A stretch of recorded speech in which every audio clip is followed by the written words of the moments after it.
Ready na kami. Thea at Joshua, Obstacle Dance Challenge. 3-legged. Magkatali ang kanilang binti.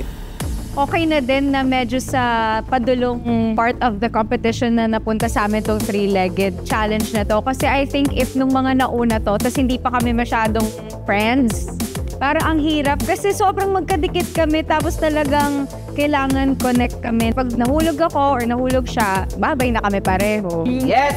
Yes! Panis! Elbow mo sa leg ko for some reason. Sorry, hindi ko malaki sa alam. braso ko eh. Wow! Okay. Alam mo naman, bro. Get a room! Okay, so after that, Ngunit matapos ang tawanan, one wrong move at naiba na ang mood ng rehearsals ni Thea at Joshua.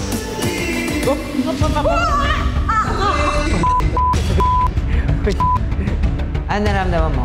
Nakaganon eh. Tapos, aray! Na-overextend. Maitawid kaya nila ang kanilang Obstacle Dance Challenge? Here are Thea and Joshua performing their 3-legged obstacle dance. Magkatali ang kanilang binti.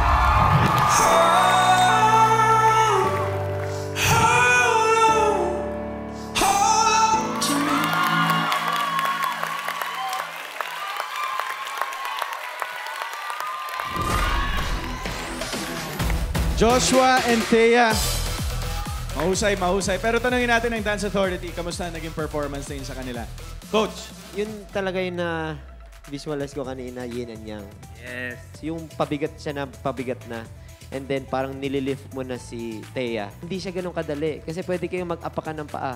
So saktong-sakto yung ginamit nyo din na music, yung pag sinasabing unsteady. Yung balance yung dalawa. Kumbaga kung wala yung isa, matutumbay yung isa. Kasi pag tumaas yung paa, kailangan together yung taas ng paa. So sabi ko, ang hirap nito. Pero tinake yung challenge na wala kayong reklamong dalawa. Even though, ikaw, na-injured ka pa kanina. Pwede mong sabihin na, pass mo na ako, I'm sorry. Pero hindi mo ginawa eh. Actually, nalaman talaga namin na nangyaring ganyan kanina. So sabi ko, anong gagawin? Baka pwede natin bigyan ng chance or sa iba na natin gawin. Sabi niya, hindi, lalaban daw yung Thea. Dun pa lang sabi ko, ganyan dapat. Pero alam mo yun, sobrang yung pasasalamat namin sa effort na ginagawa nyo para mabigyan ang Stars on the Floor ng gantong kaganda at kalibre na programa na ipinapanood ng mga tao. Nakaka-proud kayo. Thank you, yan, ma'am. Nung umpisa, di ba, hindi natin alam kung magtutugma ba sila. Kaya nung pinag-match-match natin, di ba, sabi, etong dalawang to. Nakita na namin yung harmony na yun. At ngayon, tsaka para sa kaswitan nila ngayon, tinan mo naman. Ganon. Huli, pero di kulong. Hindi natin alam saan patungo yung mga hakbang na yan. Di ba, mang ang galing nila kasi sila, huli pero di kulong. Eh, yung iba, huling-huli na, ba't di pa rin nakukulong? Di ko rin alam. Anyway, thank you, Dance Authority. And of course, Coach Eljon, yes. ang hamon naman sa next duo, walang tatayo.